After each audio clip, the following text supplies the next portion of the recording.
இப்போ நான் இங்க இருக்கிற மாதிரி உங்களுக்கு இருக்கணும், அவ்வளவுதானே. வைகுண்டத்துல இருக்கிற மாதிரியே நான் இங்க இருப்பேன்னு விஸ்வகர்மா சரிங்களா, விஸ்வகர்மாவை அழைக்கிறாங்க. அழைச்சி பெருமாள் சொல்றாரு, நான் வைகுண்டத்துல எப்படி படுத்துட்டு இருக்கணும் அப்படியே ஒரு சிலை வேகமா வடிக்கணுங்கிறாரு. இதை நான் ஏன் சொல்றேன்னா நல்லா உத்து கவனிங்க. உடனே அந்த அவர் அழைத்த அழைப்புக்கு செவி சாட்சி வந்துடுறாரு விஸ்வகர்மா. வந்து அந்த சிலையை வடிச்சு முடிச்சிடுறாரு.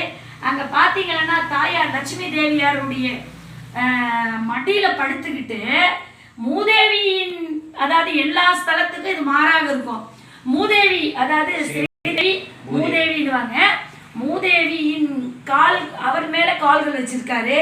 இங்கு தொப்புள் கொடியிலிருந்து பிரம்மனை காமிச்சிருக்காங்க. பார்த்தீங்கன்னா அங்க அதாவது நம்ம சொல்லக்கூடியது என்னன்னா அன்பாத்மா சொன்னாங்களே, வாசகி வாசகின்னுவோம். வாசகி என்பது வந்து நாகங்கள் தான். நாகத்துல பார்த்தா இன்னைக்கும் வள்ளி அவதாரம் கொண்ட 4 கால்கள் படைத்த அக்காலத்தில் இருக்கும் நாகங்கள் இன்னும் இருக்கிறது. இது வந்து அனைவருக்கும் தெரியவில்லை.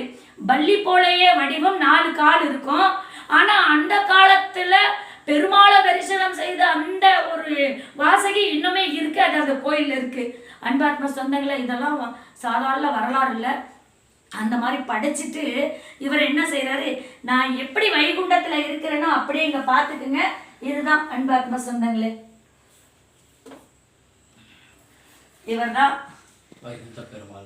வைகுண்டத்தில் இருக்கும் பெருமாள். இவர் தான் வந்து திரு ஆதி ரங்கநாதர். திரு ஆதி ரங்கநாதர் வந்து இங்க வீட்டு இருக்காரு. அப்படி பார்க்க போனா எந்த அழகுல இருக்காரு பாருங்க, இந்த அழகுல அங்க இருக்காரு. இது எனக்கு அந்த கோயில்ல இருந்து முன்னாள் அறங்காவலர் சின்னப்பன் என்பவர் வந்து எனக்கு பரிசாக வழங்கியது. நான் இந்த போட்டோ மேல ஆசைப்பட்டேன். அண்ணனை நம்ம வீட்டில் எடுத்துட்டு போய் வச்சு பூஜை பண்ணலாமான்னு. என்னுடைய அண்ணன் தான் பெருமாள். ஏன்னா நான் காளியின் அவதாரம் நினைச்சு ஒரு செகண்டுக்குள்ளேயே அந்த முன்னாள் அறங்காவலர் அம்மா இந்த போட்டோ உங்களுக்கு தர சொல்லி கொடுத்துருக்கேன். பேரு அதிசயம் இதெல்லாம். அப்படி அன்பாத்ம சொந்தங்களே, இந்த ஆலயம் தான், போய் பாருங்க. எல்லா இடத்துல வந்து ஆஞ்சநேயருக்கு ஆசீர்வதிப்பாரு, இந்த இடத்துல வந்து கருடனுக்கு ஆசீர்வதிக்கிறாரு.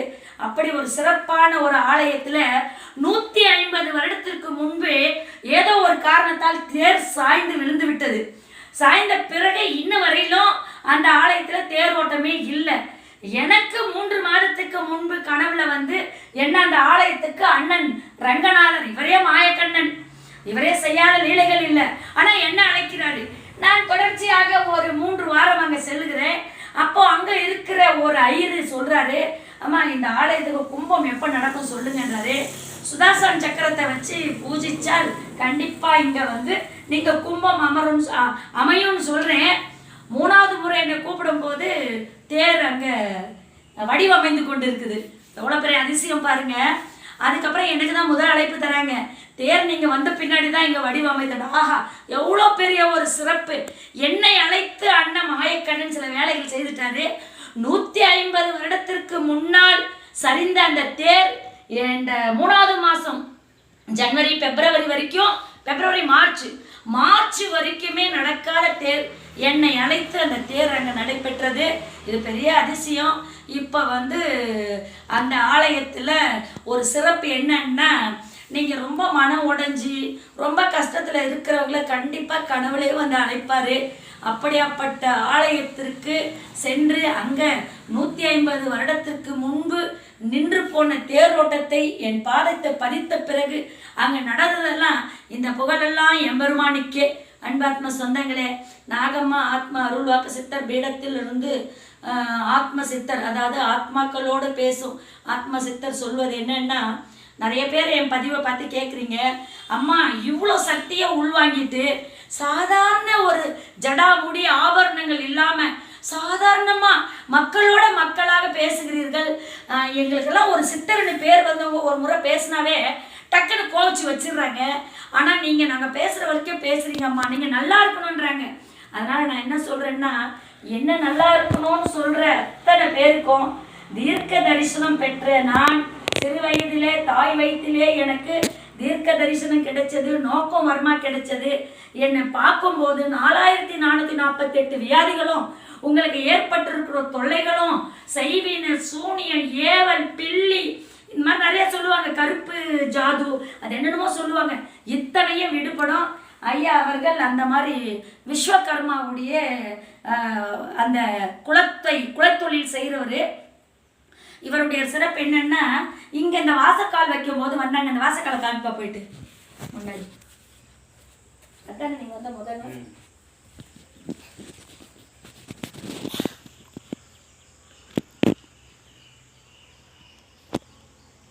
மேலே அப்படியே ஜூம் பண்ணி இருக்காமே 3 தெய்வம்.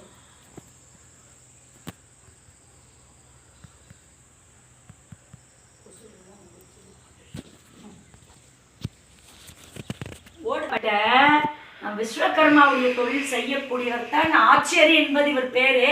என்னுடனே ஒரு 3000 பேர் 4000 பேர் தொடர்பில் இருந்து வராங்க போறாங்க.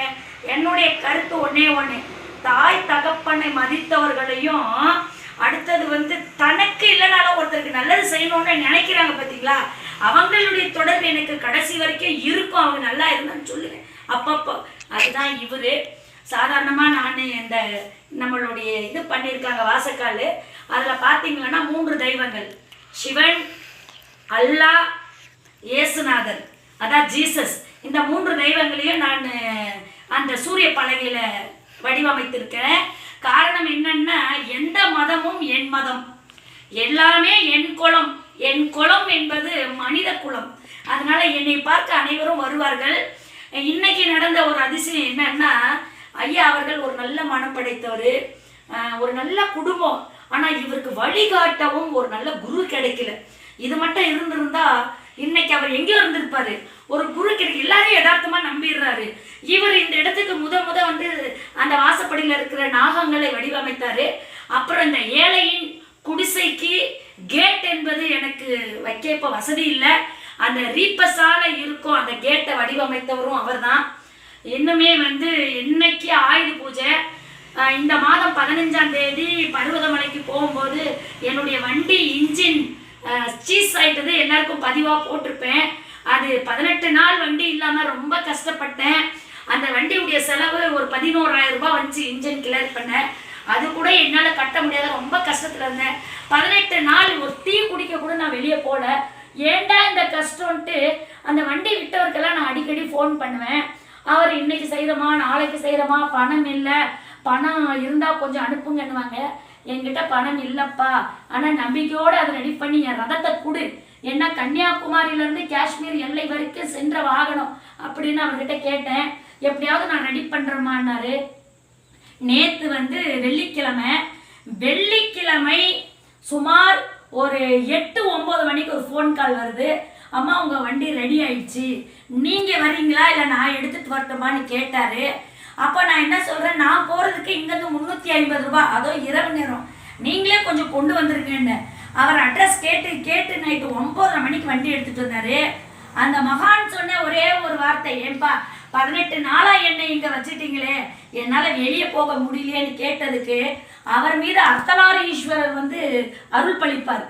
அவர் சொன்ன ஒரே வார்த்தை கேட்கும்போது எனக்கு வியந்து போனது. கொலு வச்சிருக்காங்க, கொலுவுல உட்காரக்கூடிய முக்கிய தெய்வமே நீதான் அந்த அவதாரம். அப்போ நீ எப்படி வெளியே போக முடியும்? அதனால உனக்கு ஏதோ ஒரு காரணம் காட்டி உனக்கு இன்ஜின் லாக் பண்ணாங்க. இப்போ அந்த 18 நாள் நீ உள்ள இருந்த இதே நாகக்கோட்டைக்குள்ள உன்னை அமர செய்துட்டு, நேற்று முந்தின தினம்தான் கொலுவெல்லாம் கழிக்கப்பட்ட நாள். அந்த நாளுக்கு தான் இந்த வண்டியே ரெடி ஆச்சு. இப்போ உன் வண்டியை கொடுத்துட்டேன்னு சொன்னது பேரதிர்ச்சி. எனக்கு அப்படியே உடம்பெல்லாம் சிலுத்து போச்சு.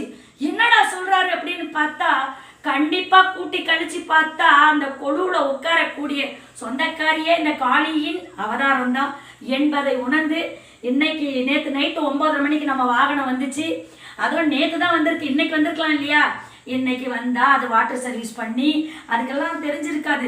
திடீர்னு இன்னைக்கு நேற்று நைட்டு வந்த வண்டி இன்னைக்கு காலையிலே போயிட்டு எதுக்கு போகணும்னு தெரியல. நீங்கள் ஃபோன் பண்ணும்போது எவ்வளோ நேரம் இருக்கும்? 1 மணிக்கு ஒரு ஃபோன் கால் வருது.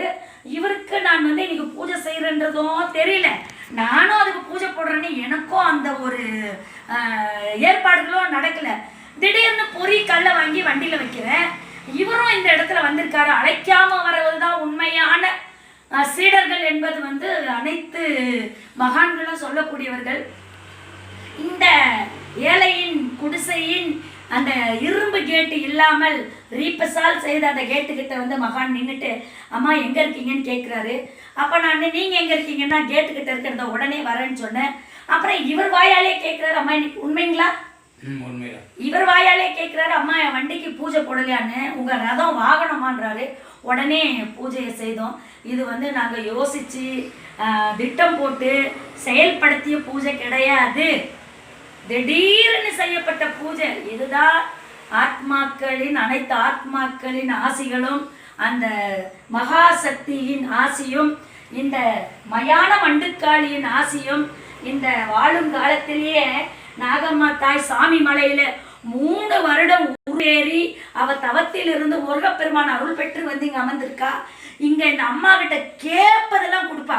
ஆனா மனதார கேட்கணும். இது சத்தியம். அப்படியாப்பட்ட நீங்களும் எந்த நோய்வாயுல இருந்தாலும் சரி, கடன் பிரச்சனையில் இருந்தாலும் சரி, எந்த பஞ்சபூத தோஷத்துல சாபத்துல இருந்தாலும் சரி, அம்மாவை உற்று நோக்கும் போது அனைத்து பிரச்சனையிலிருந்து விடு பெறுவீர்கள் என்பதை மன மகிழ்ச்சியுடன் இன்னைக்கு சனிக்கிழமை பிரதோஷத்தில உங்களுக்கு சொல்லி இந்த பதிவினை முடிக்கிறேன். மீண்டும் அடுத்த பதிவில் சந்திக்கும் வரை உங்களிடமிருந்து விடை பெறுவது உங்கள் ஆத்ம சித்தர் நாகம்மா. நம சிவாய.